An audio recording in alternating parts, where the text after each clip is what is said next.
Stars સુપરસ્ટાર્સને જોતા હશો તો તમે જોશો કે એ એમ જ દેખાડે કે હું બહુ ફ્રેન્ડલી છું, પણ ક્યારે તમારી બાજુમાં ઊભા રહીને નહીં, ક્યાં સ્ટેજ ઉપર વાતો કરતી સમયે સ્માઇલ કરવું કેટલું ઇમ્પોર્ટન્સ છે કે લોકો એવી વસ્તુમાં પૈસા નાખે જેનાથી પૈસા આવતા હોય. બોડી લેંગ્વેજ કઈ રીતે ઇમ્પ્રૂવ કરી શકાય? પોતાનો બોડી શેપ નથી ખબર હોતો, એટલે સ્પેશિયલી ડ્રેસિંગ જે છે એ બોડી શેપ અકોર્ડિંગલી તમે કરો. ઓછું બોલવાની ટેવ ધરાવે છે એને એમનું ગ્રૂમિંગ કઈ રીતે કરી શકે? કે ગુજરાતી બધે ફેમસ છે ઓફકોર્સ બિઝનેસમાં.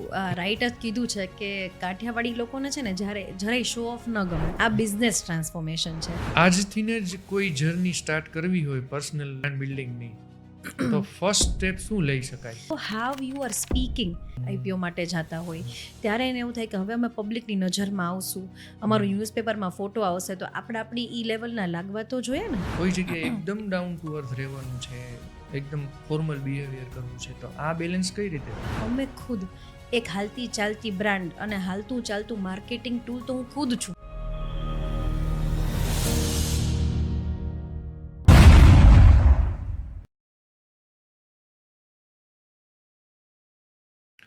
નમસ્તે, એસ્પાયર પોડ કૌશિકના આજના એપિસોડમાં આપનું સ્વાગત છે.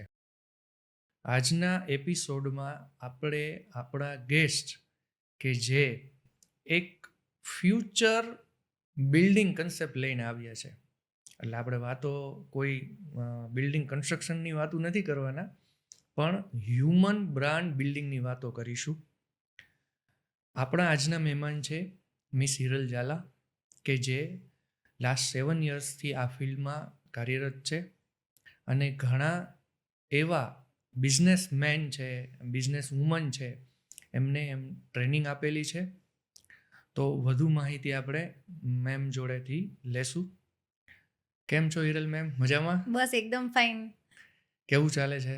એકદમ જ fine. And thank you so much for inviting મી. તમે મને ઇન્વાઇટ કરી તો આ મેસેજ તમે જે પોડકાસ્ટ કરો છો તે લોકો સુધી પહોંચે, સો this is really good. Thank you કે તમે અમારું ઇન્વિટેશન એક્સેપ્ટ કર્યું અને અમારા વ્યુઅર્સને કંઈક નવા ટોપિક ઉપર આપણે નોલેજ આપી શકશું. કરેક્ટ. તો મેમ, અત્યારે out of the box work કહેવાય નહીં તમે કરો છો, બરાબર છે? કેમ કે ઘણાને હજી આ ફિલ્ડનું વર્ડ પણ નથી ખબર. હ્યુમન બ્રાન્ડ બિલ્ડિંગ કહી શકાય, પર્સનલ બ્રાન્ડ બિલ્ડિંગ કરી શકાય. યસ.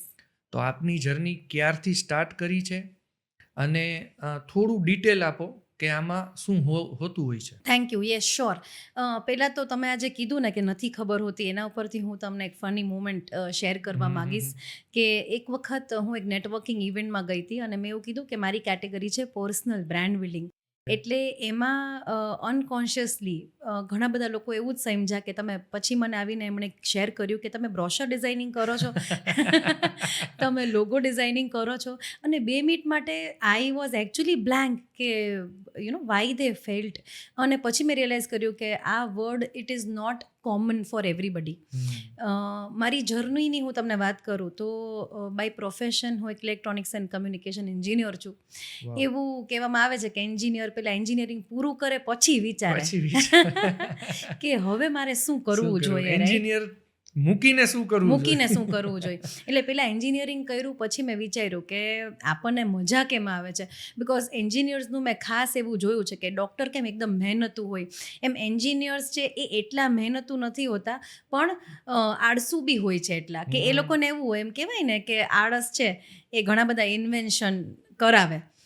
રાઈટ. એટલે યસ, એટલે એન્જિનિયર્સ છે એ out of the box thinking તમે વધારે કરતા જોયા હશે કે after engineering they do something. એટલે મને એવું થયું કે હું પહેલેથી જ એવી હતી કે મને મારું પેશન જે તરફ વાળતું હોય કે જે તરફ મોટિવેટ કરતું હોય એવી જ વસ્તુ હું કરી શકું. એટલે ફોર્સફુલી મારી પાસે કોઈ કશું કરાવી શકે નહીં.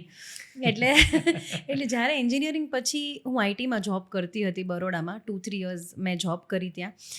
એના પછી એજ્યુકેશન ફિલ્ડમાં પણ as a trainer I was working, પણ એ જોબ હતી. એટલે ક્યાંક ને ક્યાંક મને એવું લાગતું હતું કે આ મને બંધન ફીલ થાય છે. ક્યાંક ને ક્યાંક મને એવું લાગતું હતું કે મને એકદમ ફ્રીડમ નથી મળતી લોકોના હાર્ટ સુધી પહોંચવાની, એમને ડીપલી હેલ્પ કરવાની, કેમ કે હું એના શેડ્યુલમાં ને એમાં બંધાઈ જતી હતી. સો ત્યારે મારી એક બેસ્ટ ફ્રેન્ડ છે, શી ટોલ્ડ મી કે there is an international certification જેના માટે તું એકદમ જ એપ્ટ છો. અને એકદમ ફિલ્મી આ સિનેરિયો છે જ્યાં શી રિયલાઇઝડ કે તું આના માટે બનેલી છો ને તું આમાં આગળ જા. અને પછી I got internationally certified in two behavioural trainings and image transformation, and ત્યારથી મારી જર્ની સ્ટાર્ટ થઈ. અને સૌરાષ્ટ્રની જો હું વાત કરું તો સૌરાષ્ટ્રમાં મેં કામ ફર્સ્ટ કોવિડથી કરવાનું સ્ટાર્ટ કર્યું છે. અને મારા ફર્સ્ટ ક્લાયન્ટ હતા એ જેતપુરથી હતા. અને આઈ વોઝ સો હેપી કે આ વસ્તુનું એમને રિયલાઇઝેશન થયું. અને ઓલમોસ્ટ મેં 100 અવર્સ એમની ટીમને ટ્રેન કરેલી છે જેતપુરમાં, રાઈટ. અને એટલે આ ફિલ્ડ છે એ છેલ્લા 10-15 યર્સથી જ એકચ્યુઅલી બધાને ઓળખીતું થયું છે. કેમ કે જેમ જેમ વસ્તી હવે આપણે વધતી હોય એવી રીતે એક અલગ દેખાવું, ટુ સ્ટેન્ડ અપાર્ટ, એ બહુ સક્સેસ માટે ઇમ્પોર્ટન્ટ થઈ ગયું છે. That is why personal brand building. તમે જોયું હશે કે લોકો લેન્ડ, જમીનમાં એટલા પૈસા નાખે, ઇન્ડસ્ટ્રીઝ માટે, બ્રોશર્સમાં, ડિઝાઇનિંગમાં એટલા પૈસા નાખે, બહુ મોટું શેન્ડલિયર લઈ લે, રાઈટ. પણ એ એવું નથી સમજતા કે અમે બીજા બધા માર્કેટિંગ ટૂલમાં આટલા પૈસા નાખીએ છીએ, પણ અમે ખુદ એક હાલતી ચાલતી બ્રાન્ડ અને હાલતું ચાલતું માર્કેટિંગ ટૂલ તો હું ખુદ છું, રાઈટ. કેમ કે હરેક જગ્યાએ તમે વ્હીલ્સ નાખીને બિઝનેસને નથી લઈ જઈ શકતા. તમે ક્યાંય ટ્રાવેલ કરો છો, તમે એરપોર્ટ પર બેઠા છો, તમે કોઈ નેટવર્કિંગ ઇવેન્ટમાં છો, તો તમે જ ખુદ તમારું માર્કેટિંગ ટૂલ છો બિઝનેસનું. સો એના ઉપર એકચ્યુઅલી ખાસ જે ફોકસ કરવાનું છે એ અત્યાર સુધી it was not that much in focus. So that is where we help people. Mostly કયા સ્ટેટમાં હ્યુમન બ્રાન્ડ બિલ્ડિંગ ઉપર ફોકસ વધારે અત્યારે યુઝ થતું હશે? એટલે સ્ટેટ કરતાં હું તમને સિટીઝ કહું એ વધારે તમને આઈડિયા આવશે કે સ્પેશિયલી બોમ્બે છે, પછી જેમ કે દિલ્હી છે, then we can also consider Surat a little bit, Ahmedabad છે. તો આ ચાર જે મેજર અમુક સિટીઝ છે, બેંગ્લોર છે, પુણે છે, આ બધા સિટીઝમાં ખાસું એવું વર્ક ઘણા વર્ષોથી થાય છે. કેમ કે મારી ફિલ્ડમાં ઘણા લોકો એવા પણ છે કે જે ફેશન સાઇડ વર્ક કરતા હોય, ઘણા લોકો એવા છે કે જે ખાલી પ્રોફેશનલ ફ્રન્ટ ઉપર વર્ક કરતા હોય, few people work in beauty pageants. તો મારું જે ફિલ્ડ છે પર્સનલ બ્રાન્ડ બિલ્ડિંગ, એમાંથી ઘણા બધા રસ્તા નીકળે છે. એમાંથી મને ખાસ ઇન્ટરેસ્ટ એમાં પડ્યો કે લોકો એવી વસ્તુમાં પૈસા નાખે જેનાથી પૈસા આવતા હોય. સો અને એટલે મને એવું થયું કે ફોકસ એ વસ્તુમાં કરવું જોઈએ. કે આપણા રિજનમાં ખાસ કેવું છે કે લોકો ગણેલા બહુ જ છે, ભણેલા બી હોય પણ ગણેલા વધારે છે, પણ જસ્ટ એક આપણે કહીએ ને કે રેપર ચડાવવાની જરૂર છે, એટલે જ સક્સેસ છે ને, ગણેલા છે એટલે જ સક્સેસ છે. એબ્સોલ્યુટલી. કે ગુજરાતીઝ બધેય ફેમસ છે ઓફકોર્સ બિઝનેસમાં. રેગ્યુલર રૂટીનની અંદર કમ્યુનિકેશન કઈ રીતે કરી શકાય? ઓકે, સો રૂટીનમાં સ્પેશિયલી કમ્યુનિકેશનમાં જે ભૂલ બધા કરતા હોય છે 2-3 એ હું તમને શેર કરીશ. તો એક તો ઘણા લોકોને ખૂબ જ ઉતાવળમાં બોલવાની આદત હોય છે, વન્સ યુ વિલ નોટિસ. તો એનાથી કેવું થાય છે કે સામેવાળા વ્યક્તિને એવું થાય કે આને ક્યાંક જવાની ઉતાવળ છે, અથવા તો એને એવું થાય કે આને બધું બહુ જલ્દી કહી દેવું છે ને આ વ્યક્તિને મારામાં તો ઇન્ટરેસ્ટ જ નથી. તો that is one of the biggest mistake કે સ્પીડમાં બહુ લોકો બોલતા હોય. સેકન્ડ ઇઝ ઘણીવાર એવું કરતા હોય છે લોકો, સ્પેશિયલી વાઇલ કમ્યુનિકેટિંગ, કે પોઝ ન આપે, કે ઊભા નથી રહેતા. એક ગાડીમાં ચડી ગયા પછી ગાડી ચાલે જ જાય છે. સામેવાળી વ્યક્તિને તમારી વાતમાં ઇન્ટરેસ્ટ પડે છે કે નહીં, હું એના ફેસના એક્સપ્રેશન જોઉં, થોડે નોટિસ કરું એને કે એને કેટલો વાતમાં રસ આવે છે, એ જોવું ખાસ ઇમ્પોર્ટન્ટ છે. અને જેને કહેવાય ને પેરાલિંગ્વિસ્ટિક એનો ટર્મ છે સ્પેસિફિક. હવે પેરાલિંગ્વિસ્ટિક એટલે શું કે તમારો વોઇસ, ટોન, પિચ, વોલ્યુમ, એ બધા જ કમ્યુનિકેશન કે આપણા જે વોઇસના આસ્પેક્ટ્સ છે એના ઉપર લોકો વર્ક નથી કરતા. એટલે શું થાય કે આપણે બોલતા હોય એ ફ્લેટ લાગે. Okay, it is like a 2D, right. આપણને બધાને 3D ગમે, એબ્સોલ્યુટલી. મૂવી આપણે 3Dમાં જોવા જઈએ છીએ, રાઈટ. સો વાઇલ ટોકિંગ, કમ્યુનિકેશનમાં સૌથી ઇમ્પોર્ટન્ટ પાર્ટ એ છે કે તમે જુઓ હાવ યુ આર સ્પીકિંગ. પેલું કહેવાય છે ને કે તમે શું બોલો છો એના કરતાં કઈ રીતે બોલો છો એ સૌથી વધારે મહત્વનું છે. પણ આ જેને પ્રોબ્લેમ થતો હોય ને, એના બેકઅપ માઇન્ડમાં છે ને એને એક જ વસ્તુ હોય, હું ઝડપથી આ બોલી જાઉં, બોલી નહીં તો જાઓ. મને ભૂલાઈ જશે. ત્યારે એને શું ધ્યાન રાખવું જોઈએ? ત્યારે છે ને એને એવું ધ્યાન રાખવું જોઈએ કે એની એક એક્સરસાઇઝ છે વિચ લોકો જે કરી શકે એ છે ને મિરર ટોક. ઓકે. તમે ડેઈલી જો 10-15 મિનિટ્સ પોતાની જાત સાથે મિરરમાં વાત કરવાનું સ્ટાર્ટ કરો તો પછી એમ તમને વાત કરવાની બહુ ઇઝીલી આદત પડી જાય અને તમને એ વસ્તુ ભૂલાશે નહીં. એટલે નેચરલી પહેલાં તો તમારે તમારી બોલવાની જે સ્ટાઇલ છે રાઈટ વિથ એક્સપ્રેશન, તમારું અપડાઉન થાય છે કે નહીં વોઇસ, એ તો તમે જ નોટિસ કરી શકો ડેઈલી. અને True. વન્સ તમે ડેઈલી એકવાર પ્રેક્ટિસ કરતા થાવ ને એટલે તમને એ ડર ઘટતો જાય કે હું કંઈ ભૂલી જઈશ, મારાથી નહીં બોલાય. એકવાર તમને કોન્ફિડન્સ આવ્યો પછી તમને શું થશે કે ઓકે હું એક ભૂલી ગયું તો તમે તરત જ ઓન ધ સ્પોટ તમે રિવાઇઝ કરી શકશો તમારી Okay. સ્પીચને. ટેકનોલોજી અપગ્રેડ છે તો અત્યારે મોબાઈલમાં શૂટ કરીને પણ કરી શકાય ને. યસ, હા. એબ્સોલ્યુટલી. ડિલીટ કરો, રીશૂટ હા. કરો, ડિલીટ કરો. એટલે મારા બધા ક્લાયન્ટ્સને અમે એવું જ કરતા હોય છે કે 1 મંથ સુધી જે લોકો પબ્લિક સ્પીકિંગ શીખવા માટે પ્રેઝન્ટેશન સ્કિલ્સ માટે આવતા હોય છે એ લોકો ડેઈલી પોતાનો વિડીયો 1 મિનિટનો અમને શૂટ કરીને મોકલે અને ધીરે ધીરે વી ઓબ્ઝર્વ કે એમની કોન્શિયસનેસ ઘટતી જાય અને થોડું નેચરલ લાગવા માંડે. That is the best way to practice. Client તમારા અત્યાર સુધીનો જે એક્સપિરિયન્સ છે, ક્લાયન્ટને એવું ક્યારે રિયલાઇઝ થાય છે કે હવે મારે આવી કોઈ સર્વિસ નો પાર્ટ બનવું પડશે, આવી કોઈ સર્વિસ લેવી પડશે? યસ, એમાં છે ને ઘણા બધા ચેક પોઈન્ટ્સ જે મેં ઓબ્ઝર્વ કર્યા છે. સ્પેશિયલી અહીંયાની ઇન્ડસ્ટ્રીની જો હું વાત કરું રાજકોટની, તો એ લોકો જ્યારે એક્સપો કરવા ફોરેન કન્ટ્રીમાં જાય ને અથવા તો બિઝનેસ ક્લાસમાં ટ્રાવેલ કરે તો ત્યારે એને એવું ફીલ થાય કે વાહ પૈસા તો મારી પાસે છે પણ આ બધા જેવા પ્રોફેશનલ અને પ્રીમિયમ લાગે છે અને અથવા તો એને જેવા એટિકેટના બધું આવડે છે એ આપણને નથી આવડતું.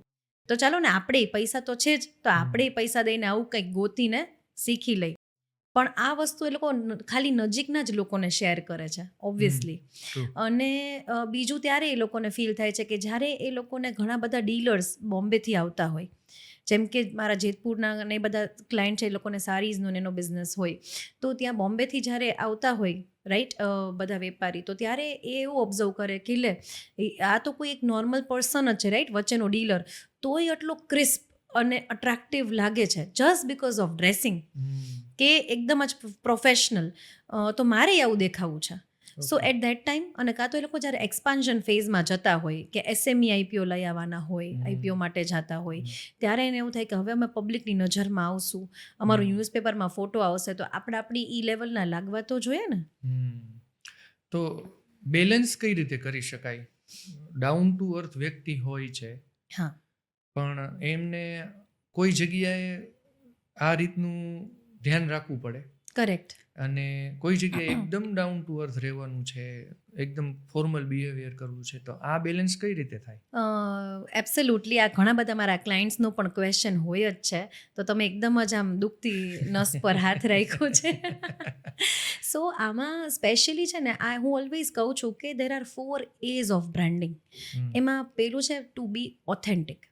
ઓથેન્ટિસિટી તો રાખવાની જ છે. જેમ કે મારા એક બહુ મોટા એફએમસીજીના ક્લાયન્ટ છે, તો હવે એમની ઘરે જ્યારે હું ગઈ હતી તો એ નીચે બેસીને જ ભાખરી ખાતા હતા અને એમના ઘરે એકદમ લેવિશ એમનો બંગલો ને બધું જ છે, પણ એમના રૂમમાં હજી પણ ખાટલો છે. રાઈટ. એટલે ઓથેન્ટિસિટી તો નથી જ છોડવાની. ફોર એક્ઝામ્પલ હું પણ એટિકેટ ફોલો કરતી હોય ડાઇનિંગ, તો હું ઘરે ચોપસ્ટિક્સથી ન જમતી હોય રાઈટ. પણ સી આ બધી વસ્તુ કેના માટે છે કે ઓથેન્ટિસિટીની સાથે સાથે તમારે એક પ્રોફેશનલ ઇમેજ જે કેરી કરવાની છે કે અમુક પ્લેસ ઉપર જે ફર્સ્ટ ઇમ્પ્રેશનની સાયકોલોજીકલ ઇમ્પેક્ટ આપણા મગજ ઉપર આવે છે, તો ત્યાં you have to follow certain behaviour, set of behaviour. Right. So 4 એમાં એક છે authentic, then second is authority in business sense, third is to be very approachable, right, and affordable. તો બ્રાન્ડિંગ છે ને આ 4 આસ્પેક્ટમાં અમે ડિવાઈડ કરતા હોઈએ છીએ. It has to fulfil everything. આપણે રહી છીએ કાઠિયાવાડમાં અને સ્પેશિયલી ગુજરાતી કરતાં કાઠિયાવાડ પીપલ તમને ઘણીવાર એવું આર્ગ્યુ કરતા હશે કે મારે આવી કંઈ જરૂર જ નથી. ત્યારે શું થતું હોય? એટલે ડેફિનેટલી તમે બહુ રાઈટ જ કીધું છે કે કાઠિયાવાડી લોકોને છે ને જ્યારે જરાય શો ઓફ ન ગમે. જ્યારે તમે એમ નોટિસ કરો ને કે મહારાષ્ટ્રના લોકો તમે જોયું હશે કે ખૂબ જ તૈયાર થઈને ફરતા હોય always lip shade liner and so much makeup, કે પંજાબી લોકો છે પણ ગુજરાતી લોકો પહેલેથી જ સાદું જીવન એમાં માને છે, સ્પેશિયલી કાઠિયાવાડી લોકો તમે જુઓ તો. પણ આ શો ઓફની વાત જ નથી. તો ઘણીવાર એવું થાય, તો હું તમને કિસ્સો શેર કરીશ મારા એક ક્લાયન્ટનો. તો હું જ્યારે એક ક્લાયન્ટને મળવા ગઈ હતી, એક રેફરન્સથી એમનું આવ્યું હતું અને એ એકદમ મેન્ટલી પ્રિપેર્ડ જ હતા કે આમને હું કહી દઉં કે મારે આવું કંઈ કરવું નથી અને તમે મને કન્વિન્સ કરી શકો તો આપણે જોશું. સો પહેલાં તો મેં એમને એ જ ક્લિયર કર્યું કે સર, આમાં બ્રાન્ડ બિલ્ડિંગ એવી વસ્તુ છે ને કે એમાં કોઈને કન્વિન્સ કરવાના નથી, કેમ કે એ એવી ચોઇસ નથી. It is not a choice કે મારે કોઈ વસ્તુ જોઈએ છે કે નથી જોતી. જેમ આપણે કોકને જોઈએ છે, રાઈટ, હવે હું આંખ તો બંધ નથી કરીને ઊભી રહેવાની કે બેસવાની તમારી સામે, રાઈટ. તો મારા માઇન્ડમાં કે તમારા માઇન્ડમાં મારી ઇમેજ તો બિલ્ડ થાય જ છે ને. તમે મને નોટિસ કરો છો કે આ વ્યક્તિ ટ્રેનર જેવું લાગે છે કે નહીં, કોઈ બ્રાન્ડિંગ એક્સપર્ટ જેવું લાગે છે કે નહીં. હું તમને અત્યારે એઝ અ પોડકાસ્ટર જોઈ રહી છું. તો એક ઇમેજ તો બિલ્ડ થઈ જ રહી છે. So there is no choice કે મારે બ્રાન્ડ બિલ્ડિંગ નથી કરવું. So there is no convincing, right. Second, he explained, એમણે એવું કીધું કે અમારે ઓઇલ્સનો બિઝનેસ છે, ઓઇલ્સ એન્ડ લુબ્રિકન્ટ્સનો એમનો બિઝનેસ હતો. તો હી સેડ કે અમારી ડાયરેક્ટલી ગેરેજવાળા સાથે એમને બેસવાનું થતું હોય છે. સો એમનું કહેવાનું એવું હતું કે મારે એમને એવું દેખાડવું છે કે આપણે લોકો સેમ છીએ. સો ત્યારે મેં એમને એવું કીધું કે સર, આમાં તમારે પર્સપેક્ટિવ થોડું ચેન્જ કરવાની જરૂર છે. ડેફિનેટલી તમે બ્રાન્ડ બિલ્ડિંગ માટે જાઓ કે ન જાઓ, ઇટ ઇઝ યોર લુકઆઉટ. પણ તમારે એવું ડેફિનેટલી દેખાડવાનું છે કે હું ડાઉન ટુ અર્થ છું, તમને સમજી શકું છું, તમે જે કામ કરો છો એને સમજી શકું છું, પ્રોડક્ટને હું સમજું છું. પણ you don't have to show કે આપણે સેમ છીએ. ક્યાંક એને એવું તો ખબર પડવી જ જોઈએ કે જે તમારું મોટું ઓઇલ્સ એન્ડ લુબ્રિકન્ટ્સનું વર્ક છે, તમારી કંપની છે, so you are a business owner, right. એટલે એ ડિફરન્સ તો આપણે રાખવાનો જ છે, જે ડિફરન્સ આપણે ક્લોધિંગ અને બિહેવિયર અને બોડી લેંગ્વેજથી રાખી શકીએ. ડેફિનેટલી આપણે કમ્યુનિકેશનથી રૂડ ન થઈ શકીએ કે એને ઈગો પણ ન બતાડી શકીએ, રાઈટ. સો એનાથી we have to be down to earth, પણ બીજા બધા એલિમેન્ટ્સથી we have to keep that difference. આ કેસમાં એવું જ થયું ને કે મેં તમને થોડી વાર પહેલા જ પૂછ્યું હતું કે બેલેન્સ કઈ રીતે કરી શકાય. યસ. એટલે ડેફિનેટલી એ છે ને, તમે થોડા સેલ્ફ અવેર ને કોન્શિયસ રહ્યો ને તો થોડું તમને ખુદને જ આઈડિયા આવવા માંડે કે અહીંયા થોડું રૂડ કે રફ લાગે છે. તો હંમેશા કમ્યુનિકેશનથી આપણે ડાઉન ટુ અર્થ રહેવું જોઈએ. અને એના સિવાયના એલિમેન્ટ્સ છે એનાથી તમે ડિફરન્સ રાખી શકો. જેમ કે તમે બધા સ્ટાર્સ, સુપરસ્ટાર્સને જોતા હશો કે એ લોકો પોતાનું પ્રમોશન કરવા માટે જતા હોય છે કોલેજીસમાં, કે કોઈ પણ બીજી પ્લેસમાં એને બોલાવતા હોય, લગ્નમાં બોલાવતા હોય છે, હાઈ એન્ડ વેડિંગ્સમાં. તો તમે જોશો કે એ એમ જ દેખાડે કે હું બહુ ફ્રેન્ડલી છું, પણ ક્યારે તમારી બાજુમાં ઊભા રહીને નહીં. ક્યાં? સ્ટેજ ઉપરથી એ ફ્રેન્ડલી બિહેવ કરે. જો તમે એને વન ઓન વન અપ્રોચ કરવાની ટ્રાય કરો છો નીચે ઉતરીને, તો એની બોડી લેંગ્વેજ એકદમ સ્ટ્રોંગ હોય છે કે ના, પ્લીઝ ડોન્ટ કમ નિયર મી. તો એ ડિફરન્સ કેનાથી રાખે છે? પાવરફુલ બોડી લેંગ્વેજથી, ફેશિયલ એક્સપ્રેશન્સથી, કે મને નહીં ગમે તમે બહુ નજીક આવશો તો. સ્ટેજ ઉપર દૂરથી એ ફ્રેન્ડલી જ છે. So this is the difference. Meeting attire શું હોવું જોઈએ? મીટિંગ અટાયરમાં સ્પેશિયલી લાઉડ કલર્સ અવોઇડ કરવા જોઈએ લોકોએ. જેમ કે ઘણા લોકો રેડ શર્ટ પહેરીને આવતા હોય કે બહુ જ બ્રાઇટ કલર્સ પહેરીને આવતા હોય, જે ખરેખર પ્રસંગના કલર્સ છે. તો એવા કલર્સ છે એ સ્પેશિયલી શું થાય કે ડિસ્ટ્રેક્ટ કરે મીટિંગમાં કોઈને, બિકોઝ તમારું ધ્યાન ખાસ ત્યાં જ જાયા કરે. તમે પણ અત્યારે સપોઝ મને જોઈ રહ્યા છો તો તમારું ધ્યાન કઈ વસ્તુ પર સૌથી વધારે જાય છે અત્યારે? તમારા ડ્રેસિંગ પર જ. અને એમાંથી કોઈક એક એલિમેન્ટ એવું હશે, મે બી માય લિપ શેડ, ઓર મારો હેર, ઓર મારી વોચ, રાઈટ. તો શું થાય કે મીટિંગમાં વી ડોન્ટ વોન્ટ ધેટ. મીટિંગમાં વોટ વી વોન્ટ ઇઝ કે ધ્યાન એવા એલિમેન્ટ્સ ઉપર ઓછું જાય ને કામની વાત ઉપર વધારે ધ્યાન રહે. સો ત્યારે બ્રાઇટ કલર્સ છે એ ખાસ અવોઇડ કરવા જોઈએ. બ્રાઇટ કલર્સ યા ડાર્ક કલર્સ? ના, બ્રાઇટ કલર્સ. ડાર્ક કલર્સ છે એ તમે ડેફિનેટલી પહેરી શકો. બ્લેક તો કોમનમાં આપણે જોયું છે ને મીટિંગ્સમાં બધાને પહેરતા. So black is a dark neutral colour. કે એવા કલર્સ પહેરવાથી એટલીસ્ટ તમે પ્રોફેશનલ પણ લાગો છો, સિરિયસ પણ લાગો છો, અને એ બહુ ધ્યાન નથી ખેંચતું. તો ડાર્ક કલરમાં કયા કયા સિલેક્શનમાં આવી શકે? ડાર્ક કલર્સમાં તમે બ્લેક પહેરી શકો, ચારકોલ ગ્રે પહેરી શકો, ચારકોલ બ્લેક પહેરી શકો, તમે ડાર્ક બ્લુ પહેરી શકો, દેન તમે ન્યુટ્રલ કલર્સ ખરેખર પહેરી શકો અમુક, જેમ કે બીજ છે, બ્રાઉનના શેડ્સ છે, રાઈટ, ઓલિવના શેડ્સ છે, આપણે મહેંદી કલર. તો એ બધા કલર્સ કેવા છે કે ધ્યાન નહીં ખેંચે. ઓકે. અને વાય બ્રાઇટ કલર શા માટે નહીં? મેં કીધું એ જ કે બ્રાઇટ કલર્સ છે એ તમને ડિસ્ટ્રેક્ટ કરે છે. આજે તમે ક્યાંય પણ જુઓ કે બ્લેક કલરનું મોટું એક સ્પેસ હોય બેકગ્રાઉન્ડમાં, એમાં તમે બ્રાઇટ રેડનો ચાંદલો હોય લગાડેલો, રાઈટ, તો ક્યાં ધ્યાન જાય?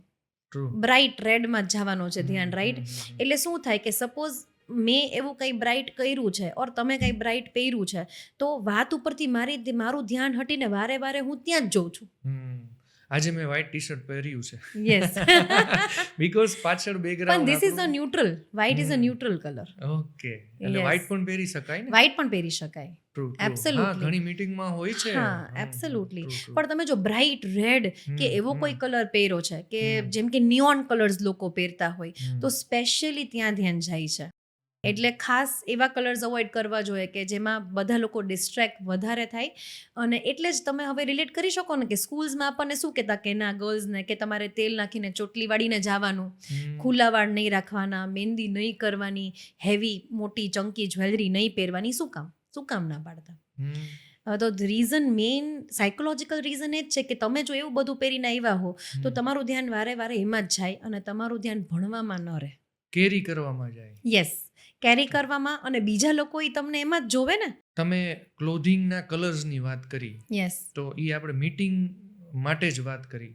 હવે ડેઇલી રૂટીનની અંદર શું ડ્રેસઅપ કરી શકાય, કેવા કપડાં પહેરી શકાય? એટલે સ્પેશિયલી આ એટલો મોટો ટોપિક છે, પણ હું એક બે વસ્તુ કહીશ કે ઘણા લોકો એકચ્યુઅલી લોકોને પોતાનો બોડી શેપ નથી ખબર હોતો. એટલે સ્પેશિયલી ડ્રેસિંગ જે છે એ બોડી શેપ અકોર્ડિંગલી તમે કરો તો એમાં તમે ફેટ છો કે થિન છો કે મીડિયમ તમારું વેઇટ છે તો પણ તમે એટ્રેક્ટિવ દેખાઈ શકો. એટલે એમાં ફર્સ્ટ થિંગ ઇઝ તમારે પોતાના પર્સનલ કલર્સ તમને કયા તમારા સ્કિન અકોર્ડિંગલી સૂટ થશે એ જાણવું જરૂરી છે. અને સેકન્ડ છે બોડી શેપ, કે બોડી શેપ અકોર્ડિંગલી તો જો તમે ડ્રેસિંગ કરો છો તો તમે કોઈ પણ બોડી શેપમાં અટ્રેક્ટિવ લાગી શકો. હું મંડેથી જીમ સ્ટાર્ટ કરીશ, હું પતલો થઈ જઈશ અને પછી હું આ બાબતે વિચારીશ. ના, એવું એમાં વેઇટ લોસ કરવાની જરાય જરૂર નથી. એબ્સોલ્યુટલી ઘણા ક્લાયન્ટ્સ એવું જ કહેતા હોય છે કે મારે ઇમેજ ટ્રાન્સફોર્મેશન માટે આવું છું તો મેડમ પહેલાં હું વેઇટ લોસ કરી લઉં. પણ આઈ વુડ સે કે આ કાંઈ ફેશન ટ્રાન્સફોર્મેશન નથી, આ બિઝનેસ ટ્રાન્સફોર્મેશન છે. એટલે તમે રોજ લોકોને મળવાનું તો બંધ નથી જ કરવાના, રાઈટ. તો એના માટે તમારે ડેઇલીમાં શું કેરી કરવું જેથી બિઝનેસ ડીલ્સ ઉપર ઇમ્પેક્ટ આવે, જેથી નેગોસિએશન ને સેલ્સ ઉપર ઇમ્પેક્ટ આવે છે, તો એ રોજની જરૂરિયાત છે. તો તમે અત્યારના બોડી શેપમાં પણ એ સ્ટાર્ટ કરી દેવું જોઈએ. હા, ઘણા સેલિબ્રિટીઝ છે, ઘણા સારા બિઝનેસમેન છે કે જે એમના બોડીને ટ્રાન્સફોર્મ કરી શકે એમ છે પણ નથી કર્યું. કરેક્ટ. હા, એટલે ઈ પર્સપેક્ટિવની વાત છે. પર્સનલી મને એવું નથી લાગતું કે તમારે એકદમ અટ્રેક્ટિવ પહેલાં બોડી શેપ કરો અને પછી જ તમે એટ્રેક્ટિવ લાગો. So I believe in all body shapes are attractive, જો તમને બોડી શેપ અકોર્ડિંગલી ડ્રેસઅપ કરતા આવડે તો. કોમન પીપલ ઘણીવાર છે ને કમ્યુનિકેશનમાં મિસ્ટેક કરતા હોય, તો એ કઈ રીતે ઇમ્પ્રૂવ કરી શકાય? સ્પેશિયલી કમ્યુનિકેશનમાં જે કોમન લોકો મિસ્ટેક કરતા હોય છે ને, એ ધ બિગેસ્ટ મિસ્ટેક ઇઝ કે સામેવાળાને ન સાંભળવું. ટ્રુ. કે એક્ટિવ લિસનિંગ છે એ લોકો નથી કરતા. હવે એનું કારણ એવું છે કે આપણને ક્યારેય એવું ફોર્મલ એજ્યુકેશનમાં શીખવાડ્યું જ નથી કોઈ કે સાંભળો. ઓકે. આપણે શું હતું, રેસિટેશન કોમ્પિટિશન હતી કે સ્પીકિંગ હતું, ડિબેટ હતું, તો બોલતા આવડી ગયું, લખતા વાંચતા આવડી ગયું, કારણ કે એની આપણે પ્રેક્ટિસ કરી જ છે ને, કે ઊભા કરીને બોલવાનું કહેતા.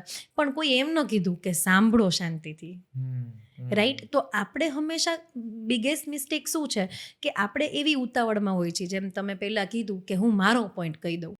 હવે મને તમને સાંભળવામાં ઇન્ટરેસ્ટ જ નથી, હું શું રાહ જોઉં છું કે આ એમનું પતાવે અને જલ્દી હું મારું કહી દઉં, મારું કહી દઉં, નહીં તો હું ભૂલી જઈશ. નહીં તો ભૂલી જશો. કરેક્ટ. એટલે ખરેખર આપણે સામેવાળી વ્યક્તિને સાંભળતા જ નથી, અને ખરેખર તો એવું હોય કે એ જે શબ્દ બોલે છે એનાથી વધારે સાંભળવાનું છે. ટ્રુ. અને થોડું થિંક કરીને પણ બોલી શકાય ને.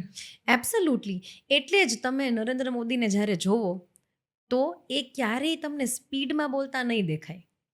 ટ્રુ. રાઈટ. એટલે શું હોય કે જ્યારે તમે સ્લોલી બોલો છો તો તમારું માઇન્ડ બેકગ્રાઉન્ડમાં મારે નેક્સ્ટ સેન્ટેન્સ શું બોલવું એ વિચારી શકે. રાઈટ. કેમ કે આપણી વિચારવાની કેપેસિટી છે એ ખૂબ જ આગળ હોય છે, અને આપણી જે બોલવાની કેપેસિટી છે it is very less. Right. તો એ વિચારીને જો આપણે બોલીએ તો ઘણીવાર શું છે, બ્લન્ડર થતાં પણ આપણે અટકાવી શકીએ છીએ. ટ્રુ. ડ્રેસિંગ, કમ્યુનિકેશન, હવે બોડી લેંગ્વેજ. બોડી લેંગ્વેજ કઈ રીતે ઇમ્પ્રૂવ કરી શકાય? સ્પેશિયલી બોડી લેંગ્વેજમાં તમે જોયું હશે કે ક્યાંય પણ લોકોની કંઈક ઇમ્પોર્ટન્ટ વાત ચાલતી હોય તો અચાનકથી લોકો આવી રીતે ટિકટોક કરતા હોય છે, કે અચાનકથી એ લોકો કોન્સ્ટન્ટલી વોચ મૂવ કરતા હોય છે વાત કરતા કોન્સ્ટન્ટલી. રાઈટ. અને અથવા તો ડ્રમિંગ ફિંગર્સ કોન્સ્ટન્ટલી કંઈ ને કંઈ હલાવતા જ રહેતા હોય. સો એ સ્પેશિયલી બોડી લેંગ્વેજમાં નોટિસ કરવાનું છે લોકોએ, કે આવી કોઈ રિપીટેટિવ હેબિટ જેને ફિજિટિંગ કહેવાય છે એ ખાસ ના કરવું જોઈએ. કેમ કે એનાથી તમે બહુ ખૂબ નર્વસ છો એવું સામેવાળાને સમજાય છે. પ્લસ એવું પણ આનાથી શોકેસ થાય છે કે તમને અવેરનેસ નથી કે બીજા લોકો આસપાસ છે એને ડિસ્ટર્બ પણ થતું હોય ને. ટ્રુ. સો એ સ્પેશિયલી ધ્યાન રાખવાની જરૂર છે. અને એ કેસમાં ઘણીવાર એવું થાય કે સામેવાળા જેની વાત સાંભળવાની છે ને એનું ધ્યાન ત્યાં જતું રહે અને એ પણ ડિસ્ટ્રેક્ટ થઈ શકે. Yes, absolutely. જેમ મેં તમને કલર્સમાં કીધું એવી જ રીતે કાંઈ પણ વસ્તુ જો આપણા લુકમાં ડિસ્ટ્રેક્ટ કરે છે સામેવાળી વ્યક્તિને, તો સામેવાળી વ્યક્તિનું માઇન્ડ જે ઇમ્પોર્ટન્ટ, આપણે સપોઝ બિઝનેસ ડીલની વાત કરીએ છીએ ઓર સેલ્સ ક્લોઝિંગ ઓર કોઈ હાઈ સ્ટેક મીટિંગ છે, તો એનું ફોકસ ત્યાં જતું રહે છે. ઉપરથી આપણી ઇમ્પ્રેશન પણ ખરાબ ક્રિએટ થાય છે કે આમને આટલી પણ નથી ખબર પડતી, એક અવેરનેસની પણ વાત આવી જાય છે ત્યાં. મોસ્ટલી ડેઇલી રૂટીનમાં છે ને ઘણીવાર આપણે સાંભળ્યું હોય, first impression is last impression. તો પર્સનલ બ્રાન્ડ બિલ્ડિંગમાં આ કેટલું ફોકસ કરવું જરૂરી છે? પર્સનલ બ્રાન્ડ બિલ્ડિંગમાં ફોકસ કરવાથી તમે જે આપણે કેમ કહીએ ડોન્કી વર્ક, રાઈટ, તો એ ઓલમોસ્ટ 50-70% છે એ હટી જાય છે. સો ફર્સ્ટ ઇમ્પ્રેશનથી તમે નહીં માનો કે લોકો કઈ વસ્તુ જજ કરતા હશે. તો જ્યારે આપણે કોઈને ફર્સ્ટ ટાઈમ જોઈએ છે, રાઈટ, તો આપણે એવું પણ નોટિસ કરીએ છીએ કે આ વ્યક્તિ સક્સેસફુલ લાગે છે કે નહીં. કોઈ લેટ આવે વહેલું આવે તો આપણે જજ કરી લઈએ છીએ કે આ વ્યક્તિ ટાઈમ ફોલો કરતું હશે કે નહીં, પ્રોફેશનલ ઇનફ છે કે નહીં, આ વ્યક્તિ છે એ કોન્ફિડન્ટ ચાલીને આવ્યો કે નહીં. આ બધું જ ફર્સ્ટ ઇમ્પ્રેશનમાં આપણે કોઈ ખાલી 10 ડગલા ચાલીને આવે એમાં જોઈ લઈએ છીએ, પછી કોઈ હેન્ડશેક કરે એમાં આપણે જોઈ લઈએ છીએ કે કોઈ કોન્ફિડન્ટ છે કે નહીં. રાઈટ. તો 70% લોકો એના ઉપરથી જ માઇન્ડ મેકિંગ કરી લેતા હોય છે કે આ વ્યક્તિ ઉપર મને ટ્રસ્ટ આવે છે કે નહીં, મારે બિઝનેસ ડીલમાં આગળ વધવું છે કે નહીં. પછી 30% જ હાર્ડ સ્કિલ્સ કે જે નોલેજ છે એનો પાર્ટ આવે છે. અત્યાર સુધી આપણે છે ને કન્વર્ઝેશન કર્યું છે as a professional. Yes. Personal brand બિલ્ડિંગના આપણે કન્સેપ્ટ લીધા છે કે બિહેવિયર છે, કમ્યુનિકેશન છે, ક્લોધિંગ કલર સિલેક્શન છે, બોડી લેંગ્વેજ છે અને ફર્સ્ટ ઇમ્પ્રેશન છે. બરાબર છે.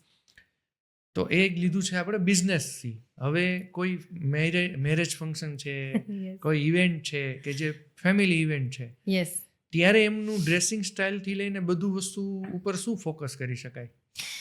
સો એવું છે ને, કોઈ પણ હ્યુમન છે, બરાબર, કે આપણને આઈઝ આપી છે એટલે આપણને બધાને એવું જોઈએ કે કોઈ મને જોવે ને તો હું બધાને ઇમ્પ્રેસ કરી દઉં કોઈ પણ પ્લેસ ઉપર. આમ તમે જુઓ તો મેરેજ માટે પણ આપણી જે સિસ્ટમ છે કે આપણે છોકરો કે છોકરી જોવા જાય તો આપણે શું કરી છીએ, we are selling ourselves. આપણે ખુદને જ વેચી છીએ ને કે ના હું તો બહુ સારો છું, બહુ સારી છું. તો આપણે અટ્રેક્ટિવ ડ્રેસિંગ કરી છીએ, કે આપણને ઘરેથી કહે છે કે ના આવી રીતે બોલજે, આવી રીતે ન બોલતી, કે તું આવું ના પૂછતો, આવું નો પહેરાય, ખરાબ લાગે. રાઈટ. તો આ શું છે? This is again personal brand building in real life. અને કોઈ પણ ફંક્શનમાં પણ કોઈ જતું હોય સાસરા સાઈડ કે પિયર સાઈડ, તો બધાને ત્યારે કેવું હોય કે મારું બહુ માન રહે. હવે આવા સેન્ટેન્સ આપણે સાંભળ્યા છે, રાઈટ. પણ માન કેવી રીતે રહે? કે તમે રાઈટ ટાઈમ પર રાઈટ વસ્તુ બોલો છો, ક્યાંય ઇમેચ્યોર બિહેવ નથી કરતા, તમે એજ અકોર્ડિંગલી એક્ટ કરો છો, બિહેવિયરલ આસ્પેક્ટ, કમ્યુનિકેશન આસ્પેક્ટ. અને લોકો જોવે છે કે શું પહેરીને આવ્યા છે જમાઈ. હાઈલી નોટિસ કરતા હોય ને તો ફંક્શન્સમાં યસ, એણે પ્લેટમાં કેટલું લીધું, શું લીધું, એના ઉપરથી કેટલી કોમેન્ટ્સ ફૂડ ઉપર પણ થાય જ છે ને લગ્નમાં. થતું હોય છે.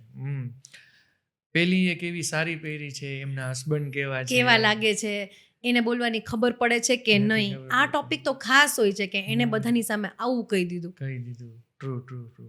સ્મોલ સિચ્યુએશનની અંદર થોડીક એવી મેટર્સ શું ધ્યાનમાં રાખવી જોઈએ while of talking or gestures છે, તો એ શું કઈ રીતે ધ્યાન રાખી શકાય? એટલે એક તો જે મેં તમને કીધું કે ફિજિટિંગ, અને ફિજિટિંગ કહેવાય કે કોઈ પણ વસ્તુ આપણે હલાવ કરતા હોય એ સ્પેશિયલી આપણે ન કરવું જોઈએ. ઓલ્સો જ્યારે આપણે પ્રોફેશનલ સેટિંગમાં હોઈએ તો વારે ઘણા લોકોને કપડાં ઠીક કરવાની આદત હોય, વાળ ઠીક કરવાની આદત હોય, વારે પોતાનો ફેસ ટચ કર્યા કરે, રાઈટ?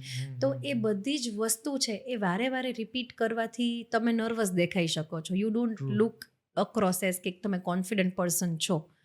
તો એ ખાસ ધ્યાન રાખવું જોઈએ કે where we are not touching anything. પણ આ કેસમાં મેમ એ જે મુવમેન્ટ કરતા હોય ને એમાં મોસ્ટલી લોકોને કાં એક હેબિટ થઈ ગઈ હોય અને કાં એવું થયું હોય કે એમને અંદરથી ને કોન્ફિડન્ટ બિલ્ડઅપ નથી થતો, ત્યારે એને શું કરવું જોઈએ? એટલે એ છે ને, એક તો તમે કીધું એમ હેબિટ હોય છે ઘણાની, આ ટિકટોક.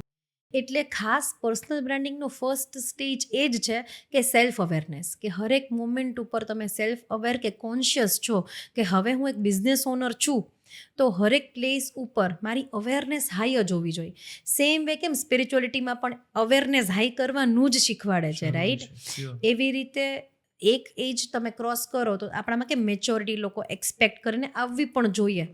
એવી જ રીતે અવેરનેસ અને કોન્શિયસનેસ પણ એક બહુ ઇમ્પોર્ટન્ટ પાર્ટ છે કે જેમાં તમને ધ્યાન રહેવું જોઈએ કે હું વારે શું કરું છું, જેનાથી સામેવાળાને અનકમ્ફર્ટ થાય છે કે નથી થતું. તો એનું પણ ધ્યાન આપણે રાખવું જોઈએ. અત્યારની એજના લોકો છે ને આ ઉપર વધારે ફોકસ કરે છે. યસ. જેમ કે મારા મધર ફાધર છે તો એ ટાઈમ અલગ હતો અને હવે બિઝનેસ ટાઈપ અલગ છે, તો આ ઉપર ફોકસ ઘણું થઈ રહ્યું છે. કરેક્ટ. એટલે પહેલા એવું જ માનવામાં આવતું કે ના, મારા કામથી બધા મને ઓળખશે, પણ હવે જમાનો એવો છે કે બોલે એના બોર વેચાય. ટ્રુ. બોલે એના બોર વેચાય, એના ઉપરથી જ મને એક ક્વેશ્ચન યાદ આવ્યો. ગ્રુપ ટોકિંગમાં કોન્ફિડન્ટલી વાત કઈ રીતે થઈ શકે? સ્પેશિયલી ગ્રુપ સેટિંગમાં છે ને ઘણીવાર લોકોને જજમેન્ટનો ફિયર હોય છે, એટલે લોકો ફંબલ થતા હોય છે કે એને એમ થાય કે હું કાંઈક બોલીશ, હું આટલો મોટો બિઝનેસ ઓનર છું અને લોકો મારી વાતનું માન નહીં રાખે તો, અથવા તો એમ થાય કે લોકોના ટોપિક ઇમ્પોર્ટન્ટ નહીં લાગે ને હું ક્યાંક સ્ટુપિડ લાગતો હોઈશ તો. એટલે આ ખાસ અંદર ચાલતા થોટ પ્રોસેસ હોય છે બિઝનેસ ઓનર્સને, અને કાં એમને એવું થતું હોય છે ક્યાંક ને ક્યાંક ફંબલ થવામાં કે મારી પાસે ટોપિક જ નથી, હું વાત શું કરું? આ બધા વાત કરે છે એ ટોપિકમાં સપોઝ મને ઇન્ટરેસ્ટ નથી અને મને જેનું નોલેજ છે એ આ લોકો સમજતા નથી, રાઈટ? તો એવી વાતમાં સ્મોલ ટોક તમને કરતા આવડવું જોઈએ, જેથી કરીને તમારો કોન્ફિડન્સ પણ બિલ્ડ થાય સ્મોલ ટોક કરવાથી, અને ધીમે રેપો બિલ્ડિંગ પણ થઈ શકે. બિહેવિયર ચેન્જ થાય પર્સન ટુ પર્સન. ઓકે, તો પર્સન ઘણા એવા આપણે જોયેલા કે એમને બોલવાની ટેવ ખૂબ જ ઓછી હોય. યસ. અને એમને જજ અલગ રીતે થતું હોય, એટલે જે બીજા કોઈ વ્યક્તિ છે એને જજ અલગ રીતે કરે છે. યસ. ત્યારે જે ઓછું બોલવાની ટેવ ધરાવે છે એને એમનું ગ્રુમિંગ કઈ રીતે કરી શકે? એમાં છે ને જે લોકોને ઓછું બોલવાની આદત હોય છે ને એ લોકો સિલેક્ટિવલી ઇન્ટ્રોવર્ટ હોય છે, રાઈટ? એક ટાઈપ હોય ઇન્ટ્રોવર્ટ કે જે એકદમ જ બંધ હોય, કોઈ સાથે નથી બોલતા. એ લોકો છે ને કમ્પ્લીટલી એક્સ્ટ્રોવર્ટ ન થઈ શકે, રાઈટ? First thing. એટલે પણ એ લોકો સિલેક્ટિવલી એક્સ્ટ્રોવર્ટ થઈ શકે કે હું એટલીસ્ટ મારા કામ પૂરતું થોડોક ઓપન અપ થાવ. એક તો એ ટ્રાય કરી શકે. સેકન્ડ ઇઝ કે જે લોકો બહુ ઓછું બોલતા હોય ને એનું ઘણીવાર ગણતરી ઇગોઇસ્ટિકમાં ને એટીટ્યુડ આને બહુ વધારે છે, એવામાં થતી હોય કે આ તો કોઈને ન બોલાવે, આ તો વાત ન કરે. એમાં એ લોકોએ ખાસ પોતાના બોડી લેંગ્વેજ ઉપર ધ્યાન રાખવું જોઈએ કે અમે કદાચ ક્યાંક બેઠા છીએ તો અમારા હાવભાવ ઉપરથી એટીટ્યુડ નથી લાગતો ને, કદાચ they are not comfortable speaking, પણ મોઢા પર કેમ સ્માઇલ રાખવું, એટલીસ્ટ જેસ્ચર્સ અમુક એવા એ લોકો કરી શકે કે જેથી એમની ગણતરી એટલીસ્ટ ઇગોઇસ્ટિકને એ સાઈડ ન થાય. રોંગ જજમેન્ટ દૂર Wrong કરી judgment. શકાય, દૂર Yes. કરી શકાય wrong Yes. Judgment. True. Mostly બિઝનેસમેનને છે ને આ પ્રોબ્લેમ્સ થતો હોય કે જે ત્યારે કોઈ ડાઇનિંગમાં જમવા ગયા છે, કોઈ રેસ્ટોરન્ટમાં જમવા ગયા છે અને બધું મેનેજ કરી શકે છે, પણ કઈ રીતે સ્પૂન ઉપાડવી, કેવી Correct. રીતે મૂકવી, કેવી રીતે સબ્જી ખાવી, ત્યારે એમને શું ધ્યાન રાખાય? સ્પેશિયલી ત્યારે છે ને જ્યારે તમને કટલેરીનો યુઝ નથી આવડતો ફોર એક્ઝામ્પલ, તો first of all as a skill એને શીખવું જોઈએ અને પોઝિટિવલી લેવું જોઈએ કે અચ્છા આ એક સ્કિલ જ છે. જેમ કેમ આપણને કંઈક લેંગ્વેજ ન આવડતી હોય તો કેમ લોકો ફ્રેન્ચ શીખતા હોય, તો એવી જ રીતે ડાઇનિંગ એટિકેટને પણ એ સ્કિલની જેમ જ લેવી જોઈએ અને એવું ન સમજવું જોઈએ કે મને શરમ આવે છે ફર્સ્ટ ઓફ ઓલ શીખવા જવામાં. કેમ કે ઘણીવાર આમાં પણ ઓપોર્ચ્યુનિટી લોસ બહુ થતો હોય છે કે હવે બિઝનેસ ઓનર્સ પાસે પૈસા એટલા છે કે 5 સ્ટાર 7 સ્ટારમાં જે એવરી ટાઈમ રોકાતા હોય એનાથી નીચેની પ્લેસમાં ન રોકાતા હોય, તો સેમ વે બીજા બધા લોકો પણ એ જ લેવલના હશે. હવે સપોઝ તમે ઘણા ઓનર્સને શરમ આવતી હોય એના લીધે એ લોકો છે ને નીચે બ્રેકફાસ્ટ કરવા જવાનું જ સ્કીપ કરીને રૂમમાં મંગાવી લેતા હોય, રાઈટ. અને એમાં એ લોકોને ઓપોર્ચ્યુનિટી લોસ થતો હોય કે બીજા ઓનર્સ સાથે ઇન્ટરેક્ટ કરવાનો, રાઈટ. તો એઝ અ સ્કિલ જો લોકો આ વસ્તુને લે કે okay this is only a skill જે નથી આવડતી ને એ શીખે, તો ડેફિનેટલી એ લોકોના બિઝનેસમાં અને ખુદને એક એડ ઓન ફીલ થાય ને, કોન્ફિડન્સ કે વાવ મને એક વસ્તુ આવડી નવી. 2-3 ટિપ્સ શેર કરો.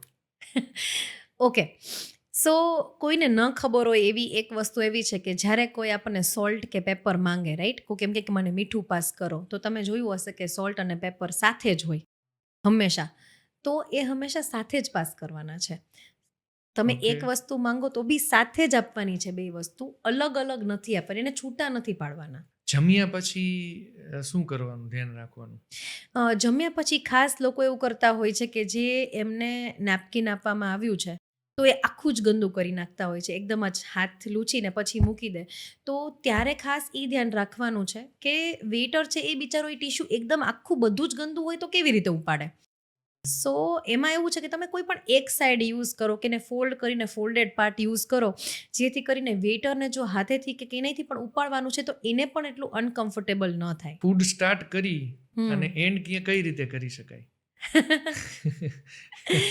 યસ, એટલે ફૂડ છે ને યુઝ્યુઅલી ઘણી બધી એટલે ઘણા બધા જેમ કે 11 કોર્સ 9 કોર્સ મીલ અલગ અલગ બધા હોય છે, પણ આપણે જે અહીંયા સ્પેશિયલી ફોલો કરીએ છીએ 5 કોર્સ મીલ છે, જે સૂપથી આપણે સ્ટાર્ટ થતું હોય છે કે આપણે સૂપ ઓર્ડર કરી પછી એપેટાઇઝર આવે, રાઈટ, અને એના પછી લોકો મેઇન કોર્સ ઓર્ડર કરતા હોય છે અને એના પછી સ્પેશિયલી ડેઝર્ટ કે એવું કંઈ ઓર્ડર કરતા હોય છે.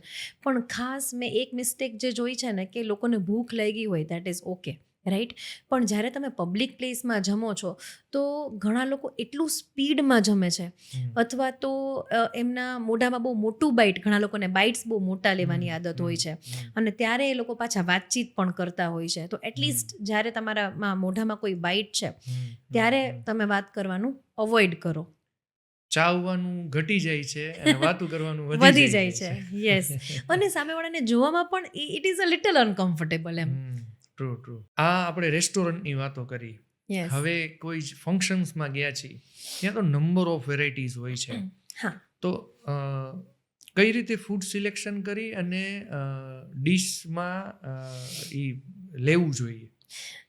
એક છે ને મેં સ્પેશિયલી સાયકોલોજી એવી જોઈ છે ઘણી બધી પ્લેસીસ ઉપર કે લોકો એવું વિચારે કે અહીંયા નંબર ઓફ આઇટમ્સ છે અને of course it is a function ને it is free, right, food is free. તો એ લોકો એટલું બધું વધારે લઈ લેતા હોય જસ્ટ બિકોઝ કે એમને આળસ આવતું હોય કે સેકન્ડ ટાઈમ ઊભું થવું.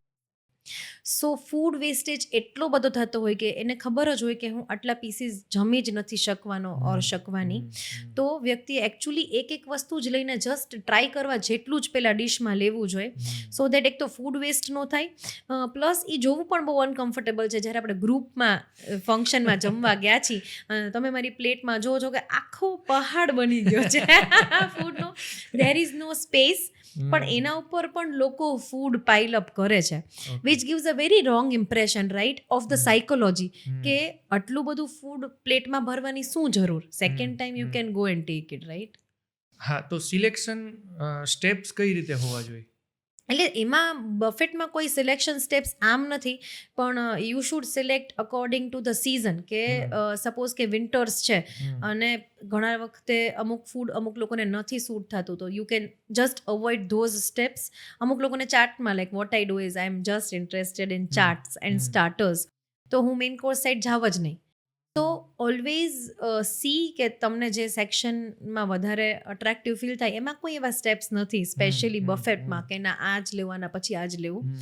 You can choose, but at least you should not કે પાઇલઅપ ફૂડ બધા જે કરે છે એ ખાસ ન કરવું જોઈએ, બિકોઝ એક ઇમ્પ્રેશનની પણ વાત છે ને, એક આપણે કહીએ ને કે ફૂડ વેસ્ટેજ ખૂબ જ થાય છે. ટ્રુ. પણ ઘણાના કોઈ સેક્શન જ નથી હોતા ને. બધા એના સેક્શન જ હોય છે, બધા એના ફેવરિટ જ હોય છે. યસ. અને ઘણીવાર એવું થતું હોય છે જલ્દી લઈ આવ નકર વારો નહીં આવે. યસ, એટલે એ મેન્ટાલિટી પણ ખૂબ જ રોંગ છે. હવે આમાં છે ને ખાલી એક ફૂડ પાર્ટ વર્ક નથી કરતો. જો તમે ડીપલી વિચારો તો તમે કોઈની સાયકોલોજી પણ જસ્ટ કોઈ કેવી રીતે ફૂડ લે છે, કોઈ કઈ કઈ વસ્તુમાં કોન્શિયસનેસ રાખે છે, એના ઉપરથી આપણે લોકોને પણ જજ કરતા હોઈએ છે ને. આપણા ફેમિલીમાં ઘણી વખત આપણે પણ આપણા ફેમિલીમાં એક બે લોકો આપણા માઇન્ડમાં આવી જ જાય. આજે તમે ને હું વાત કરીએ છીએ તો આવી જાય કે આ તો જો પહેલા સૌથી પહેલા ફૂડ પાસે જ જશે. અને ઘણીવાર શું છે, ઘણા લોકોને સ્વીટ્સ બહુ પસંદ હોય. યસ, એમનું ફોકસ ત્યાં જ રહેશે, ત્યાં જ હોય. એટલે વેડિંગ એટિકેટમાં એક એવી પણ વાત આવે કે ઘણીવાર છે ને જ્યારે લગ્ન ચાલતા હોય, નો ડાઉટ ઘણીવાર દૂરના રિલેટિવ હોય ને બધા જમવા સાઈડ જતા પણ રહેતા હોય, પણ એમાં ખાસ અમુક મોમેન્ટ્સનું ધ્યાન રાખવું જોઈએ કે ત્યારે તમે સીધા જ, એક તો ઘણા લોકો લેટ આવીને ડિરેક્ટલી સીધું જમવા જ જાય, તો that is also very bad. કે તમે કોઈના ફંક્શનમાં આવ્યા છો તો you should at least meet them. Second is ઘણીવાર છે ને આમ વિયર્ડ મોમેન્ટ્સ ઉપર બધા સેલ્ફીઝ લેવા માંડે. તમે નોટિસ કર્યું હોય કે કંઈક ઇમ્પોર્ટન્ટ મોમેન્ટ ચાલી રહી છે એ કપલની, અને ત્યાં બીજા લોકો એ મોમેન્ટને નથી જોતા અને પોતે સેલ્ફીઝ લેવા માંડે છે, રાઈટ, ગ્રુપ્સમાં, અને એ પણ બહુ નજીક, લગ્ન મંડપની ખૂબ નજીક. તો એ ક્યાંક ને ક્યાંક કદાચ બ્રાઇડ એન્ડ ગ્રૂમનું પણ ધ્યાન પડે તો એમને એવું થાય ને કે આ અમારી મુમેન્ટ્સમાં ઇન્ક્લુડ થવા આવ્યા છે, કે they are not focusing on us. True. Right? તો એ પણ it is a wrong thing to do. તો મેમ આપણો તો આ ટોપિક જો પોડકાસ્ટ સ્ટાર્ટ કરીએ તો પૂરું ન થાય હો. હા, એબ્સોલ્યુટલી. કેમ કે એટિકેટ એટલે શું છે કે એટિકેટનો ઇઝી મિનિંગ એ જ છે કે એવું બિહેવિયર જેનાથી હું તમને રિસ્પેક્ટ અને કમ્ફર્ટ ફીલ કરાવું અને તમે મને રિસ્પેક્ટ અને કમ્ફર્ટ ફીલ કરાવો. હવે આપણે થોડી વાર પહેલા એવું ચર્ચા કરી હતી કે નર્વસ થતા હોય, પેન ચલાવતા હોય. યસ. તો એક્સ્ટ્રીમલી અવોઇડ કરવું હોય નર્વસ થવું જ્યારે ગ્રુપ મીટિંગ હોય, કોઈ 1-to-1 હોય, પેન્ટ અપ એનર્જી. યસ. તો એ કઈ રીતે કરી શકાય? તો એમાં છે ને એવી રીતે કરી શકાય કે જ્યારે કોઈ પણ ઇમ્પોર્ટન્ટ મીટિંગ, પ્રેઝન્ટેશન ઓર હાઈ સ્ટેક તમારી ડીલ થવાની છે, એની પહેલાં તમે રનિંગ માટે જઈ શકો, તમે મેડિટેશન કરી શકો, લાઉડ મ્યુઝિક સાંભળી શકો. ઘણા લોકોને તો એવું હોય છે કે એટલી બધી એનર્જી ભેગી થઈ ગઈ છે, તો કોઈ તમે એવી જગ્યાએ રહ્યો છો કે આજુબાજુ બહુ લોકો નથી, તમે બિંદાસ ટેરેસ ઉપર જઈને ચીસો પણ પાડી શકો, સો ધેટ તમારામાં જે એનર્જી છે, actually it is energy, pant up energy, જે તમને ક્યાંય નથી નીકળતી, તો એ નર્વસનેસના ફોર્મમાં પણ આવે છે. તો એ કરવાથી શું છે કે ફિઝિકલ એન્ઝાઇટી તમારી જતી રહેશે. મીટિંગમાં મોસ્ટલી થતું હોય કે એમને ફિયર થતું હોય, સ્ટેજ ફિયર, સ્કૂલિંગ એનું એવું સ્ટ્રોંગ ન થયું હોય, તો સ્પેશિયલી સ્ટેજ ફિયર દૂર કરવું હોય તો? એટલે સ્ટેજ ફિયરમાં હું તમને એક સિક્રેટ શેર કરીશ, જે હું ઘણીવાર મારા ક્લાયન્ટ્સ સાથે શેર કરતી હોઉં છું. તો ધ બિગેસ્ટ થિંગ ઇઝ કે તમે ઓડિયન્સમાં કાં તો એક ફેસને ફિક્સ કરો કે જે તમારો ઓળખીતો ફેસ છે. One of the tip is that. અને સેકન્ડ ઇઝ કે તમે કોઈને જ ન જોવો, કોઈના ફેસને ન જોવો, યુ આર જસ્ટ ફોકસિંગ કે એ રેન્ડમ બ્લેક કલરના હેડ્સ છે, રાઈટ. જો તમે એવું ઇમેજિન કરી શકો, પ્રેક્ટિસની સાથે થઈ પણ જાય, તો તમને બીક નહીં લાગે કે કોણ જજ કરશે ને કંઈક ખોટું બોલાઈ ગયું તો, અને કંઈક મિસ આઉટ થઈ ગયું તો. થોડી પ્રેક્ટિસ, થોડા સેશન્સ એવા ડન થઈ જાય, એબ્સોલ્યુટલી. એટલે એવી ઘણી બધી ટિપ્સ, ટેકનિક્સ છે જે ફોલો કરવાથી કમ્પ્લીટલી તમારો પબ્લિક સ્પીકિંગનો ફિયર છે એ રિમૂવ થઈ શકે. સિમ્પલ વેમાં રેગ્યુલર ગ્રૂમિંગ કઈ રીતે અપડેટ થઈ શકે? સિમ્પલ વેમાં જો હું ગ્રૂમિંગનું તમને કહું ને તો સ્પેશિયલી લોકોએ ફોકસ કરવું જોઈએ લોકોએ કે મારી સ્કિન અને મારા હેર સૌથી પહેલાં તો એના જ ઉપર ધ્યાન જાય છે કે એની ક્વોલિટી કે એ કેવી રીતે હું રાખું છું. સપોઝ તમે એમ જુઓ કે કોઈ છે એના હેર અસ્તવ્યસ્ત છે કે બરાબર નથી તો તરત જ તમારું ત્યાં ધ્યાન જાય છે ને એક ઇમ્પ્રેશન ડાઉન થાય છે. સપોઝ મેન છે તો એની બિયર્ડ છે તો એ પ્રોપરલી એની દર વખતે ટ્રીમ્ડ હોવી જોઈએ સપોઝ બિયર્ડ રાખવી છે તો right or otherwise clean shave હોવું જોઈએ. વચ્ચેનું છે it is very weird for anyone to see કે એ એવું જ લાગશે કે અનગ્રૂમ્ડ લુક આપશે શેબી લુક આપશે. પછી હેર અને જે મેં તમને આનું કીધું એ અને પ્લસ તમારું આઉટફિટ કે કંઈ પણ હોય તો નોર્મલ ગ્રૂમિંગમાં સ્પેશિયલી લોકો ઘણીવાર ક્રીઝડ આઉટફિટ પહેરી લેતા હોય આયર્નડ આઉટફિટ ન પહેરે. લોકો એને એમ કે ઓકે કોઈનું ધ્યાન નથી પણ પીપલ આર નોટિસિંગ રાઈટ. પછી નેલ્સ છે તો બેઝિક ગ્રૂમિંગ ટિપ્સમાં લોકો નેલ્સ ડેઈલી નથી જોતા કે ઓકે મારા નેલ્સ છે એમાં કાંઈ ફૂડ પાર્ટિકલ્સ છે કે એ યલો દેખાય છે. તો આ એક બેઝિક એવી વસ્તુ છે કે જે લોકો નોર્મલી ધ્યાન રાખી શકે. આપણે ઘણી ટૂથપેસ્ટની એડમાં જોયેલું ને આ ભીંડે કી સબ્જી ખાઈએ કરેક્ટ કરેક્ટ. બિઝનેસમેનને છે ને કન્ફ્યુઝન થતું હોય છે કે જ્યારે એમને વ્હાઇટ બિયર્ડ આવી હોય થોડી બ્લેક હોય થોડી વ્હાઇટ હોય તો એ બ્લેક રાખવી જરૂરી છે બ્લેક એન્ડ વ્હાઇટ કરાય કે ક્લીન સેવ કરાય? સો એમાં હું એવું કહીશ કે અગેન આ છે ને કોન્ફિડન્સ ઉપર ડિપેન્ડ કરે છે. ઘણા લોકો છે સ્પેશિયલી જો હું મારી વાત કરું તો કદાચ જ્યારે મને વ્હાઇટ હેર આવશે ઓર મારે છે પણ ખરા એક બે તો આઈ એમ ઓકે વિથ શોઈંગ ઇટ. ઓલું કહે ને કે growing with grace right ageing with grace. તો એવી રીતે હવે એવો ટ્રેન્ડ છે કે લોકો કલર નથી કરાવતા. People don't want to look young. એ લોકોને મેચ્યોર દેખાવું છે અને હવે લોકો ઓકે છે કે જે રિયલ છે એ આપણે શોકેસ કરીએ. સો આઈ થિંક ત્રણેયમાંથી ત્રણેય ઓકે છે depending on a persons choice. વાતો કરતી સમયે સ્માઇલ કરવું કેટલું ઇમ્પોર્ટન્સ છે? આનું ઇમ્પોર્ટન્સ તો હું આમ એક્સપ્લેન કરી શકું એમ જ નથી. એ બહુ જ ઇમ્પોર્ટન્ટ છે એબ્સોલ્યુટલી. કેમ કે જ્યારે હવે આમાં ઘણીવાર એવું થતું હોય છે કે આપણે સ્પેશિયલી લિફ્ટમાં જતા હોય અને આપણી સાથે કોઈ બીજા પણ હોય અને એ આપણી સામે ન જોવે અને આપણે એની સામે ન જોઈ. સો એ ઘણીવાર ઓકવર્ડ સિચ્યુએશન નથી ક્રિએટ થઈ જતી કે કોઈ કોઈની સામે જોતું નથી. તો હવે એ એક કોકને નોટિસ કરીને સ્માઇલ કરવું ને એ એક બેઝિક એટિકેટમાં જ આવે કે તમે ભલે એને ઓળખતા નથી પણ તમે એક કન્ફાઇન્ડ નાની સ્પેસમાં છો તો એકબીજા સામે જોઈ અને ખાલી એક સ્માઇલ આપવી જેથી કરીને બીજાનું અને ગુડ મોર્નિંગ કે કાંઈ પણ જે પણ ટાઈમ ઓફ ધ ડે છે વિશ કરવું. તો ફોરેનમાં તો આ કલ્ચર છે જ કે હાલતા ચાલતા પણ લોકો તમને રોડ ઉપર ગુડ મોર્નિંગ તમારો દિવસ કેવો છે એવું પૂછે છે. તો એ એક તમને કંઈક પોઝિટિવ ફીલ કરાવે છે કે ઓકે મને કંઈક ઇમ્પોર્ટન્સ આપીને પૂછ્યું કે મને નોટિસ કરીને સ્માઇલ આપી. તો એ ખૂબ જ ઇમ્પોર્ટન્ટ છે કે તમે એટલીસ્ટ આગળ વાત નથી કરવી પણ તમે કોઈને જોઈને એટલીસ્ટ સ્માઇલ કરો તો કોઈનો દિવસ પણ સારો જાય ઓર સુધરી જાય. આ કેસમાં ઘણીવાર એવું થાય છે મેમ કે એમને ફિયર છે કે જો હું એમને સામેથી ગુડ મોર્નિંગ કહીશ બરાબર છે તો એ રોંગ વેમાં લઈ જઈ લેશે અને સ્પેશિયલી મેલ ટુ ફિમેલ. કરેક્ટ. એટલે આમાં છે ને આપણે તમારી વાત સાચી છે અને ઘણા લેતા પણ હોય છે રોંગ. પણ હવે કેવું છે કે જમાનો ચેન્જ થઈ રહ્યો છે. લોકો ટ્રાવેલ કરે છે. લોકોને હવે બીજા કન્ટ્રીઝના કલ્ચરની પણ ખબર છે. એ એક છે. અને સેકન્ડ ઇઝ કે જ્યારે સપોઝ અગર હું કોઈને સ્માઇલ કરું છું સામેથી ગુડ મોર્નિંગ વિશ કરું છું તો એની સાથે મારી બોડી લેંગ્વેજ થોડી સ્ટ્રિક્ટ રાખી શકું કે it is normal good morning and not something else. એટલે બીજી ઘણી બધી જેસ્ચર્સ છે તમારા ડ્રેસિંગથી તમે એવી ઇમ્પેક્ટ આપી શકો કે it is just a normal good morning and nothing else. તમે કોઈ તમારા વર્ક સાથે કરી શકો good morning yes good morning એ રીતે કરી શકાય ને? એબ્સોલ્યુટલી.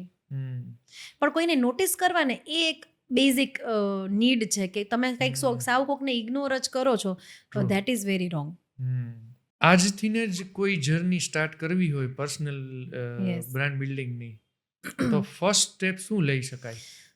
તો ફર્સ્ટ સ્ટેપ જર્નીમાં પર્સનલ બ્રાન્ડિંગમાં એવો છે કે ફર્સ્ટ તમારે એ નક્કી કરવું પડે કે જેમ કેમ આપણે બિઝનેસનું ગોલ સેટિંગ થતું હોય એ રીતે તમારે તમારા ઇમેજનું ગોલ સેટિંગ કરવું પડે કે ઓકે નેક્સ્ટ હવે હું આ સ્ટેજ ઉપર જવાનો છું તો I want to carry this image કે પહેલાં તો તમારે એ ડિસાઇડ કરવું પડે કે મને શું જોઈ છે કે લોકો મને કઈ રીતે જોવે.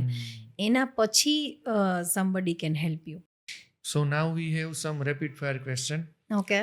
Sandal or shoes? Shoes. Sophisticated or drama? Drama. Formal trouser or jeans? Formal trouser. All black or bright color? All black. Necklace or bold earring? I like bold earrings. Gold or silver? Gold.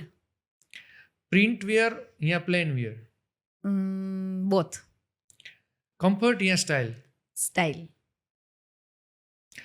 So ma'am thank you. આજના એપિસોડમાં આપણે specially આપણા city કહી શકાય, state કહી શકાય કે એમાં અત્યારે જે આપણે ટોપિક આપણા વ્યુઅર્સ માટે આપની પાસેથી શેર આપનું નોલેજ કરાવ્યું છે તો સમહાવ ઘણું હેલ્પફુલ થશે. અને આજે અમારું ઇન્વિટેશન એક્સેપ્ટ કર્યું અને આપનો કિંમતી સમય આપ્યો એના બદલ આપનો આભાર. થેન્ક યુ સો મચ કે you have invited me here. કે અને તમે આ બહુ સરસ કામ કરી રહ્યા છો કે નોલેજ જે બધા લોકો કંઈક ડિફરન્ટ કરતા હોય પોતાના ફિલ્ડમાં, એ જે વિચાર છે એ પણ ખૂબ જ ડિફરન્ટ છે અને આ વસ્તુ લોકો સુધી પહોંચે છે તમારા થ્રુ. તો થેન્ક યુ સો મચ કે મને ઇન્વાઇટ તમે કરી. કોઈ મેસેજ જનરલ આપી શકો? મેસેજ એબ્સોલ્યુટલી હું એવો આપીશ કે જ્યારે છે ને લોકો નાના હોય છે ને ત્યારે ખૂબ જ ઘણી બધી ટ્રાયલ્સ અને નવી નવી વસ્તુ એક્સપ્લોર કરતા હોય છે, ક્યુરિયસ હોય છે. પણ જેમ જેમ એજ જાય એવી રીતે લોકો પોતાના કમ્ફર્ટ ઝોનમાં એક આમ ડબ્બામાં બંધ થઈ જાય છે, કૂવાના ડેડકા જેવી માઇન્ડસેટ થઈ જાય છે લોકોની. તો હંમેશા નવી વસ્તુ માટે તમારે ઓપન રહેવું જોઈએ. કેમ કે હું એવું સમજું છું કે કોઈ પણ માણસ, મેલ અથવા ફિમેલ, એ એક ટી બેગ જેવું હોય છે કે જ્યાં સુધી એને ગરમ પાણીમાં તમે નાખો નહીં ત્યાં સુધી તમને કેમ ખબર પડે એની ક્વોલિટીઝ.